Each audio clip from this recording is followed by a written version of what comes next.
수능 특강 독서 인문예술 일간호입니다. 조선은 관학과 과거제를 기반으로 인재를 양성하여 국가를 운영하였습니다. 관학은 서울의 성균관, 지방의 향교를 통해 운영되었는데 16세기가 되자 사람들은 성균관과 향교를 꺼리게 되었습니다. 정부의 재정 지원마저 소홀해지자 지방의 서원, 사학이 융성하기 시작했습니다. 관학이 침체되자 조정은 사학 출신의 인재들을 주로 발탁하기 시작했고, 이는 사학의 활성화, 다시 말해 관학의 쇠퇴라는 결과를 가져왔습니다. 관학과 함께 또 하나의 축이었던 과거제 역시 패단을 드러냈습니다. 시험 답안만으로 역량을 평가하는 능력주의, 결과주의 선발 방식의 폐해였는데요. 선비들이 오로지 합격에만 골몰하다 보니 학문 풍토에도 악영향을 끼쳤습니다. 실제로 과거 시험에 모범 답안이 유행하고 시험을 위한 암기법이 발달하기도 했습니다.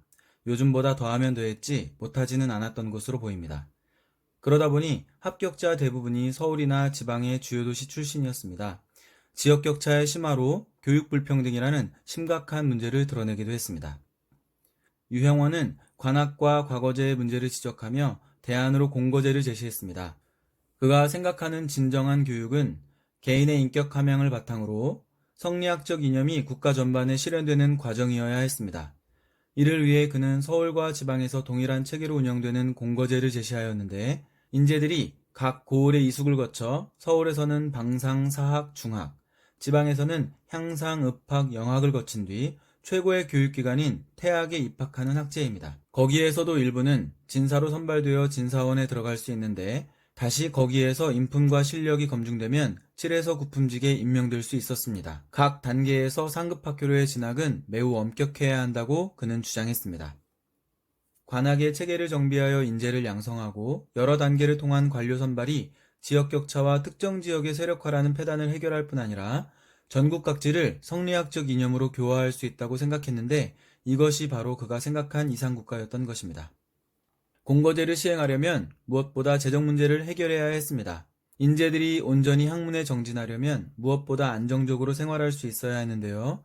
평소 모든 법제와 사회조직의 근간이 토지제도라 생각했던 유형원은 재정 마련을 위해 균전제의 도입을 주장했습니다.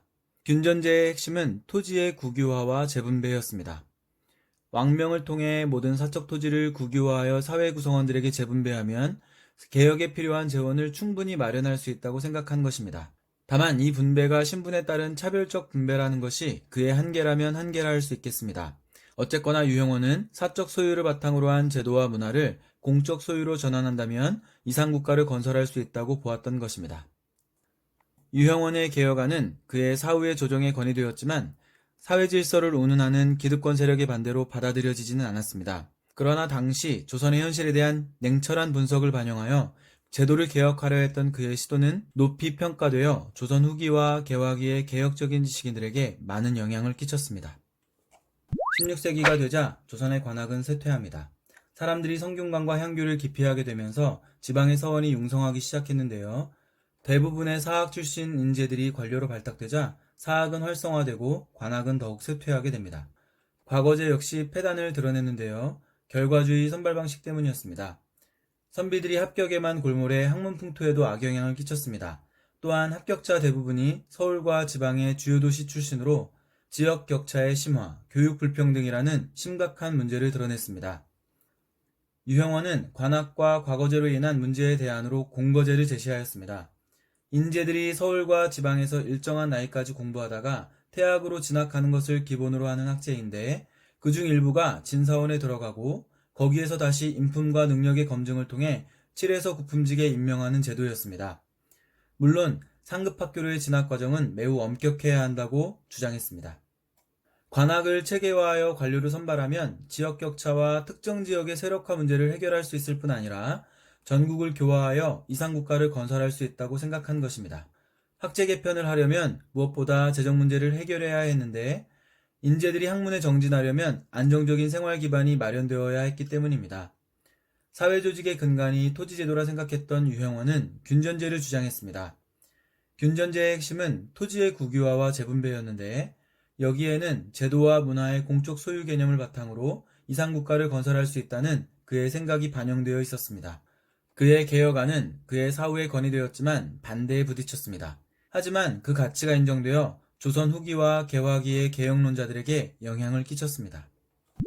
16세기가 되자 사람들은 관학을 기피합니다. 그리고 사학이 융성합니다. 대부분 사학의 인재들이 관료로 발탁되자 관학은 더욱 쇠퇴하게 됩니다. 과거제 역시 결과주의 선발 방식으로 인한 각종 폐해를 야기했습니다. 또한 지역격차 문제, 교육 불평등의 문제를 드러냈습니다. 유형원은 대안으로 공거제를 제시했습니다. 서울과 지방의 학제를 일치시키고 태학과 진사원을 통해 인품 능력을 검증하여 관리로 임명하는 것이었습니다. 관학의 체계화를 통해 전국을 교화시켜 이상국가를 건설하려 했던 것입니다. 재정 문제를 해결하는 것이 급선무였습니다. 이를 위해 그는 균전제를 주장하였는데 국유화와 재분배가 핵심이었습니다. 이는 제도와 문화의 공적 소유 개념을 바탕으로 할 때 이상국가 운영이 가능하다고 생각했기 때문입니다. 그의 개혁안은 조선 후기와 개화기 개혁론자들에게 영향을 끼쳤습니다.